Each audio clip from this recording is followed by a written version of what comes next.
Les choses pour Barcelone en Liga ne sont pas mauvaises mais plutôt terribles, et c'est totalement frustrant pour les supporters du club après toutes les attentes créées dès le début de la saison.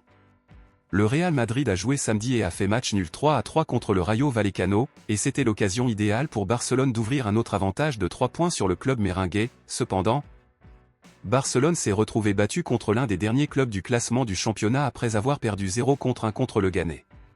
Ceux qui ont profité du nul du Real Madrid et de la défaite de Barcelone ont été l'Atlético de Madrid, puisqu'hier, le club a battu Retafe 1-0, et maintenant ils sont deuxième au classement général et ont actuellement le même nombre de points que Barcelone. Le prochain tour sera décisif, car il le sera également lorsque l'on saura qui sera réellement leader alors que Barcelone et l'Atlético de Madrid s'affronteront samedi. Si Barcelone gagne, le club gagnera 3 points et restera en leadership. Si Barcelone perd, l'Atlético de Madrid gagnera 3 points et prendra le leadership. Cependant, si le match se termine par un match nul et que le Real Madrid bat Séville dimanche, le club merengue sera le nouveau leader du championnat. Rappelons que, comme lors du match contre le Gané, Barcelone ne pourra pas non plus compter sur l'entraîneur Hansi Flick pour le match contre l'Atlético de Madrid, puisqu'il a été suspendu pour 2 matchs, et c'est extrêmement inquiétant car c'est un match extrêmement important et décisif. En plus de l'absence de Hansi Flick, nous compterons également sur l'absence de notre attaquant Lamine Yamal, malheureusement blessé à la cheville lors du match contre le Gané.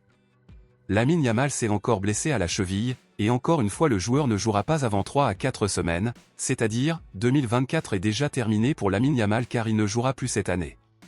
Ce samedi, nous affronterons notre deuxième plus grand rival, au risque de perdre la tête face à l'un de nos deux plus grands rivaux, Real Madrid et Atlético de Madrid, nous ne pouvons donc qu'espérer et dégager toute l'énergie positive pour sortir vainqueur de ce match important contre l'Atlético.